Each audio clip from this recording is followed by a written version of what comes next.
কি ব্যাপার বৌমা, এত সাজুগুজ করে কোথায় যাচ্ছ? ব্যাগপত্র নিয়ে রেডি হয়ে গিয়েছো, কোথায় যাওয়া হচ্ছে? ওই একটু বাবার বাড়ি যাচ্ছিলাম, অনেকদিন যাইনি তো, ভাবলাম যে একটু মা বাবাকে দেখে আসি, ওই জন্যই আর কি। কি, এই তো 6 মাস আগে ঘুরে আসলে বাবার বাড়ি থেকে? এত ঘন ঘন বাবার বাড়ি গেলে সংসারের কাজ কাম কিভাবে হবে? হ্যাঁ, আমার কি আর সেই বয়স আছে যে আমি সংসার সামলাবো? কোথাও যাওয়া হবে না, বাড়িতেই থাকো।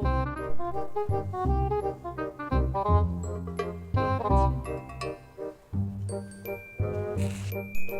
এই শোনো, বাজার থেকে 2 কেজি খাসির মাংস, একটা ইলিশ মাছ, আর সাথে কিছু বাজার শাকসবজি কিনে আনবো। তাড়াতাড়ি যাওয়ার বাজারগুলো করে আনবো।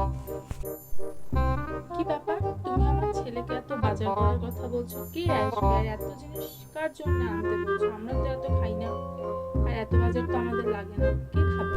আসলে মা, আপনি আমাকে বাড়িতে যেতে দিলেন না তো, ওই জন্য মা আর বাবাকে আমি কল করে ডেকে নিয়েছি, ওরা এসে কিছুদিন এখানে থাকবে, এই জন্য আপনার ছেলেকে বাজার করবো। আর মানুষ বেশি হলে তো বাজার বেশি লাগবে, তাই না বলো?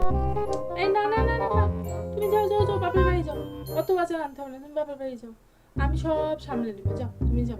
বেশ হয়েছে, আমাকে বলে যেতে দেবে না বাপের বাড়িতে, দেখো এবার কেমন লাগে।